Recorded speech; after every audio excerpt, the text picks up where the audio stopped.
Hello everyone, welcome back to proxy Gyan. मेरा नाम शबाज है दोस्तों। उम्मीद करता हूँ आप सब अच्छे होंगे और एग्ज़ाम्स के लिए अच्छे से तैयारी कर रहे होंगे। तो आज का जो हमारा टॉपिक है रिलेटेड टू अगस्त के इम्पॉर्टेंट इवेंट्स के बारे में हम डिस्कस करेंगे। क्या क्या इंपॉर्टेंट इवेंट्स हुए हैं, क्या क्या अपॉइंटमेंट्स हुए हैं, सोशो कल्चर क्या हुआ था, एक्टिविटीज़, ये सारा कुछ मैं आपको इस लेक्चर में बताने वाला हूँ। तो चलिए बिना किसी देरी किए आज हमारा लेक्चर शुरू करते हैं। उससे पहले मैं आपको एक छोटा सा रिमाइंडर देना चाहता हूं दोस्तों, उसके बाद हम हमारे लेक्चर को स्टार्ट कर देंगे।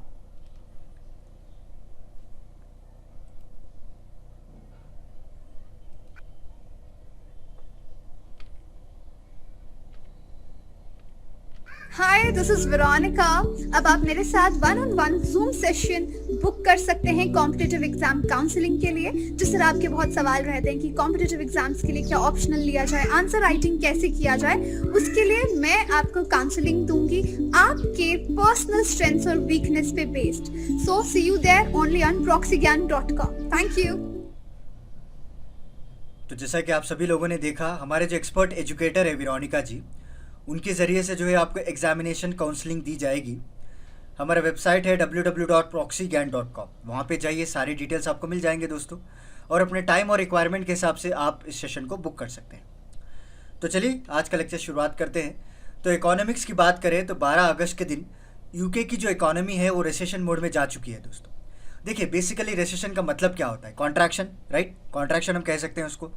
सो कॉन्ट्रैक्शन आपको कई जगह ये लिखा होगा कि क्वार्टरली बेसिस पे, यानी 2 सक्सेसिव क्वार्टर्स, 2 बार लगातार उसकी जीडीपी अगर कॉन्ट्रैक्ट हो, contract in the sense employment opportunity में डिक्रीज़ हो, प्रोडक्शन में डिक्रीज़ हो, राइट, यो सप्लाई चेन मैनेजमेंट में डिक्रीज़ हो, ये सारा कुछ अगर डिक्रीज़ हो जाए, कॉन्ट्रैक्ट हो जाए, तो हम उसको रिसेशन कहते हैं। तो कई लोगों का, एक्सपर्ट्स का ये मानना है कि ऐसा नहीं कि 2 कॉन्सिक्यूटिव क्वार्टर्स के बाद अगर कंटिन्यू चलता आ रहा हो कॉन्ट्रैक्शन तो उसको हम रिसेशन कहते हैं। एक बार भी अगर कॉन्ट्रैक्ट हो जाए इकोनॉमी तो उसको भी हम रिसेशन कहते हैं। ओके, तो यूके की इकोनॉमी आपने देखा होगा पिछले महीने में कि 20.4% तक श्रिंक हो चुकी थी। इंडिया की भी इकोनॉमी रिसेशन में जा चुकी है दोस्तों, क्योंकि हम लोगों ने -24% तक टच कर लिया था ड्यू टू दिस पैंडेमिक की वजह से। बट ओवरऑल उसके बाद कई सारे पैकेजेस को निकाले गए, राइट, इसे ओवरकम करने के लिए। Economic stimulus package, right, physical stimulus package निकाला गया था ताकि एग्रीकल्चर सेक्टर को, एमएसएमई सेक्टर को इम्प्रूव करें। और यूके ने भी कई सारे बजट को भी पास की है ताकि उनकी इकोनॉमी को रिवाइव किया जाए। तो नेक्स्ट 25 अगस्त के दिन चाइना ने क्या किया है, जितने भी ब्रिक्स नेशन हैं उसको बेस बनाना स्टार्ट किया है दोस्तों 5G के लिए। ओके, क्योंकि इंडिया ने तो हुआवी को बैन कर दिया है ऑब्वियसली। तो ब्रिक्स कंट्रीज़ जो भी रेस्ट ऑफ द कंट्रीज है, like Brazil, Russia, China, South Africa, except India, तो इनके साथ इसके रिलेशंस अच्छे खासे हैं। और रशिया ने भी एक प्रेस मीट में कहा था कि वो विलफुल है चाइना के साथ काम करने के लिए फॉर 5G नेटवर्क्स। तो बेसिकली यहाँ पे प्रॉब्लम हम लोगों को आ जाती है, क्योंकि हम भी तो हिस्सा हैं ब्रिक्स का, राइट। अगर चाइना धीरे धीरे बाकी के कंट्रीज़ को बेस बनाना शुरू कर दे तो इट विल हैव डायरेक्टली और इनडायरेक्टली इम्पैक्ट भी हम लोगों को भी पड़ेगा। तो इसके रिगार्डिंग इंडिया ने भी आलोचनाएं उठा रहा है और अवेयरनेस जगा रहा है ताकि हुआवी के बारे में वो लोग भी जाने, वो लोग भी बैन कर सकें। तो देखते हैं क्या होता है। नेक्स्ट, फेसबुक ने $125 मिलियन टैक्सेस पे किए हैं दोस्तों फ्रांस में। एक्चुअली मैं आपको शॉर्ट स्टोरी बताता हूँ। फ्रांस में एक एक्सटर्नल ऑडिट की गई है फेसबुक की। ओके, तो फेसबुक में जितना रेवेन्यू कमा रहा है ये लोग, एक्सटेंसिव ऑडिट कैरी आउट किए गए थे। तो ये पाया गया है कि वहाँ पे जो है 30 करोड़ से ज़्यादा ये लोग कमा रहे हैं थ्रू ऐड कैंपेन, जो फेसबुक में दिखाए जाते हैं लोकल मीडिया प्लेटफॉर्म से, या कई सारे डिफरेंट प्लेटफॉर्म से ये लोग कमा रहे हैं। तो एक प्रॉपर टैक्स नहीं पे किया जा रहा है वहाँ की गवर्नमेंट को। तो ऑडिट करके पता चला, ये 10 साल का इन्होंने टाइम पीरियड निकाला है। तो 10 साल में इतना इन्होंने रेवेन्यू कमाई है, तो इतना टैक्सेस पे करने की तो ज़रूरत है। Then Facebook has also agreed to pay it that. But next 26 अगस्त अगर आप देखें तो यूएस से 24 चाइनीज़ फर्म को ब्लैक लिस्ट कर दिया है दोस्तों यूएसए ने। ऑब्वियसली रिटेलिएशन प्रोसेस तो इनका हमेशा चलता आ रहा है। पिछले 2-3 महीने से हम लगातार देख रहे हैं एक दूसरे के कंपनीज़ के लोग बैन कर रहे आ रहे हैं, राइट। इस तरह से बैन करने से कोई मतलब नहीं रहेगा। दोनों को एक आपस में प्रॉपर एग्रीमेंट साइन करनी चाहिए। दोनों के जो भी इश्यूज़ हैं टेबल पे डिस्कस करें और नेगोशिएट करके एक न्यूट्रल स्टैंस अगर लेंगे तो दोनों को भी विन विन सिचुएशन रहेगा। बट लोग समझे तभी ना। तो चलिए नेक्स्ट देखते हैं। तो वॉलमार्ट ने माइक्रोसॉफ्ट को भी ज्वाइन कर लिया दोस्तों फॉर बिडिंग ऑफ टिकटॉक। देखिए, टिकटॉक की जो पेरेंट कंपनी है उसका नाम है बाइट डांस। ओके, तो बाइट डांस ने क्या किया, एक चाइना बेस्ड कंपनी है और उस कंपनी को टिकटॉक के ऐप को कई सारे कंट्रीज में बैन किया गया है, इंक्लूडिंग इंडिया ऑल्सो, क्योंकि इस पर यह आरोप लगाया गया है कि वो जो भी पर्सनल डेटा इसमें हम फिलअप करते हैं टिकटॉक में, वो मिसयूज़ किया जा रहा है थ्रू चाइनीज़ कंपनीज़ की वजह से। तो यूएस में भी टिकटॉक बैन हो गया है, बट एनी हाउ वहाँ पे बिडिंग चल रही है कि किसको खरीदेगा। तो माइक्रोसॉफ्ट ने हाईएस्ट बिडिंग लगाई है, ओके, ताकि वो चाहता है कि जितने भी टिकटॉक के प्राइवेसी पॉलिसीज़ है वहाँ के जो गवर्नमेंट पॉलिसीज़, उनकी सिक्योरिटी पॉलिसीज़ के कंप्लाई हो, तो उसके लिए वो ख़रीदना चाहते हैं। तो अभी वॉलमार्ट ने भी उसका हिस्सा लेने की अब एक ख्वाहिश जताई है। तो देखते हैं क्या चलता है आगे चलकर।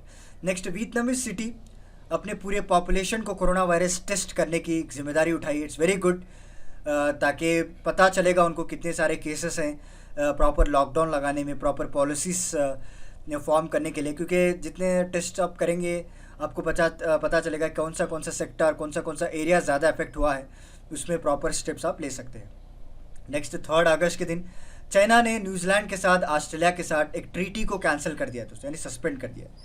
इसको हम एक्स्ट्राडिक्शन ट्रीटी कहते हैं। देखिए, बेसिकली एक्स्ट्राडिक्शन क्या होता है, अगर कोई भी कंट्री, अगर कोई भी मुजरिम एक कंट्री से दूसरे कंट्री भाग जाता है, ओके, और सपोज एग्जांपल के तौर पे मैं समझाता हूँ, तब आपको समझ में आएगा।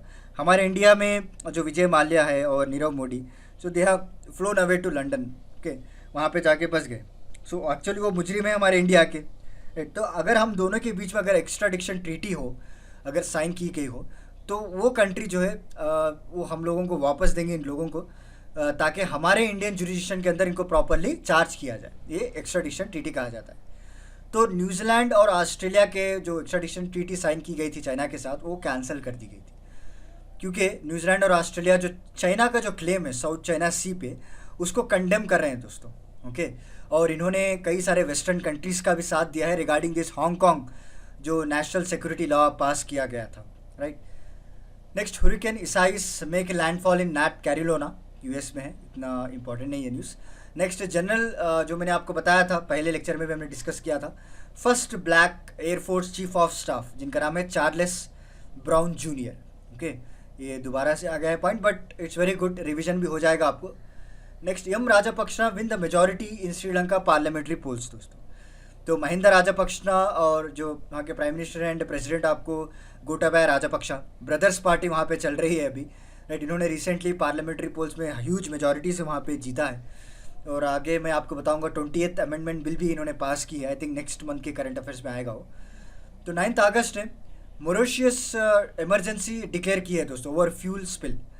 आपने देखा होगा, एक जापानीज शिप थी जो एक ऑयल कंटेनर को लेकर जा रही थी, ऑयल कंटेनर था एक, तो वो बेसिकली मेडागास्कर में जो है, मॉरिशस में, नॉट मेडागास्कर, मॉरिशस के जो हार्बर के पोर्ट के पास वो उसको ऑयल लीक होना शुरू हो चुका है। और उसके बाद आपने देखा होगा कई सारे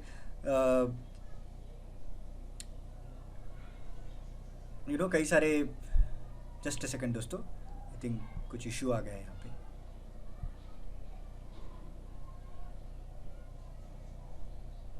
right, clear, sorry for the gap, यहाँ पे कुछ सॉफ्टवेयर अटक गया था, ओके। तो कई सारे इमेजेस आपने वीडियोस को देखा होगा, किस तरह से वहाँ की इकोसिस्टम, वहाँ की हैबिटेट डैमेज हो रही है, और इमरजेंसी, स्टेट इमरजेंसी भी डिक्लेयर किया गया है उधर, और कई सारे प्रिवेंटिव मेजर्स भी लिए गए हैं। नेक्स्ट, चाइना ने हांगकांग के जो काउंसिल टर्म है उसको एक्सटेंड किया है। And next, one of the most important thing is Alexander Lukashenko Belarus के इलेक्शन जीत गए हैं दोस्तों, ओके। बेलारूस के इलेक्शन इस बार किसने जीता है? अलेक्जेंडर इनका नाम। एंड जो बाइडन ने कमला हैरिस जी को as a vice president nominate किया, and she is the first female vice president. And UAE Israel दोनों में एक डिप्लोमेटिक एग्रीमेंट साइन हुआ है, जैसे कि आप सभी लोग जानते हैं। उसके बाद इजराइल बहरीन के साथ भी साइन हुआ था, और इसी के तहत यूएई की जो फर्स्ट कमर्शियल फ्लाइट थी इजराइल में लॉन्च किया गया था दोस्तों। And UAE is the first Gulf country who has sign a peace agreement with Israel, this is also very important. Next, UK commemorates the 75th anniversary of World War 2।